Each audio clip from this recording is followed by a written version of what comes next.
Di Athena abad keempat sebelum Masehi, seorang pemuda jenius menyaksikan kegagalan terbesar sistem demokrasi yang dipuja kotanya. Pemuda itu adalah Plato.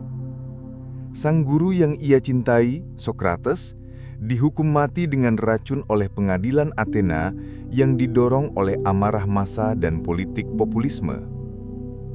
Peristiwa tragis ini membakar jiwa Plato. Ia mempertanyakan segalanya. Bagaimana mungkin negara sehebat Athena bisa membunuh orang paling bijaksana di kota itu? Apakah demokrasi justru adalah sistem yang cacat? Pencariannya akan jawaban melahirkan salah satu buku politik paling berpengaruh sepanjang masa, The Republic, Republik. Dalam Republik, Plato tidak setengah-setengah. Ia membongkar dasar pemikiran negara melalui alegori-alegori jenius dan proposal yang, jika didengar hari ini, akan terdengar sangat radikal. Bayangkan sekelompok tahanan yang terbelenggu di dalam gua seumur hidupnya. Mereka hanya melihat bayangan di dinding, mengira itulah realitas. Itulah analogi Plato untuk kita, manusia biasa. Kita terjebak dalam ilusi indrawi dan pendapat populer, doksa. Sang filsuf adalah orang yang berhasil keluar gua, melihat kebenaran sejati atau aletheia, dan merasa wajib kembali untuk mencerahkan yang lain, meski sering dicemooh.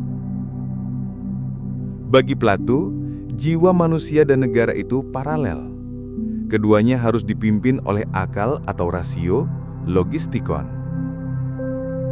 Karena itu, satu-satunya orang yang layak memimpin negara adalah sang filsuf, sang pecinta kebijaksanaan yang telah melihat cahaya kebenaran. Mereka adalah Raja Filsuf atau Philosopher King. Di bawahnya ada penjaga, para prajurit dan penegak hukum yang dipimpin oleh semangat keberanian atau Thumoides.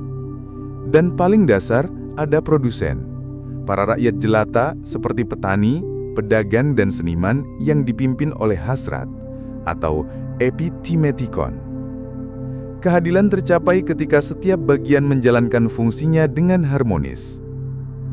Inilah mengapa Plato sangat skeptis terhadap demokrasi. Baginya, demokrasi adalah sistem yang mengagungkan kebebasan tanpa batas dan kesetaraan yang salah tempat. Ini akan menghasilkan pemimpin yang bukan paling bijak, tapi paling pandai menjilat emosi dan ambisi massa. Demokrasi, kata Plato, adalah pemerintahan oleh yang disenangi banyak orang. Dan sejarah membuktikan orang seringkali menyenangi hal-hal yang buruk bagi mereka. Dari sanalah lahir para demagog, pemimpin populis yang memanfaatkan kemarahan massa. Dan ujung dari demokrasi, menurut Plato, adalah tirani. Sang demagog akan membalikan semua kebebasan untuk mengukuhkan kekuasaannya yang absolut. Wah, Bima, pemikiran Plato yang telah kita dengarkan tadi berat tapi sangat relevan. Jadi, menurut dia, demokrasi kita yang ramai dan cair ini justru adalah jalan tercepat menuju tirani ya? Tepat sekali, Dito. Plato akan melihat pesta demokrasi kita dengan kampanye pencitraan, perang buzzword, dan pertarungan elektabilitas sebagai sebuah sirkus. Sebuah pertunjukan untuk memilih pemimpin yang paling pandai bersandiwara, bukan yang paling bijaksana. Lalu, bagaimana dengan solusinya? Raja filsuf itu, apakah mungkin di zaman now kita butuh pemimpin yang ahli teknologi, ekonomi, hubungan internasional, bukan cuma filsuf yang merenung? Itu pertanyaan brilian. Mungkin kita tidak butuh pemimpin yang filsuf dalam arti literal, tapi kita sangat butuh pemimpin yang memiliki jiwa sang filsuf, yaitu integritas moral, kecintaan pada kebenaran, dan keberanian untuk mengambil keputusan sulit demi kebaikan jangka panjang, meski itu tidak populer. Jadi, kita harus menolak pemimpin yang hanya menawarkan janji manis dan mencari kambing hitam. Persis. Tugas kita sebagai demos adalah naik level. Berhenti terjebak dalam politik identitas dan sentimentalisme. Mulai menilai pemimpin dari kedalaman gagasan, konsistensi karakter, dan rekam jejaknya, bukan dari retorika dan popularitas semata. Dengan begitu, kita mendorong lahirnya calon-calon pemimpin yang mendekati ideal Plato. Plato meninggalkan kita sebuah peringatan abadi. Demokrasi adalah sistem yang rapuh. Tanpa kewarganegaraan yang cerdas dan kritis, ia akan membunuh dirinya sendiri. Pertanyaan sekarang, apakah kita akan membiarkan alegori gua menjadi takdir kita?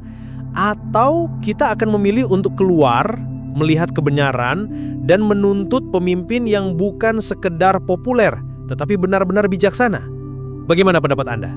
Apakah Indonesia siap untuk dipimpin oleh seorang raja filsuf? Share kriteria pemimpin ideal Anda di kolom komentar di bawah. Jangan lupa subscribe dan nyalakan bel notifikasi untuk episode berikutnya, di mana kita akan membahas Machiavelli, sang guru kegelapan dalam ilmu kekuasaan.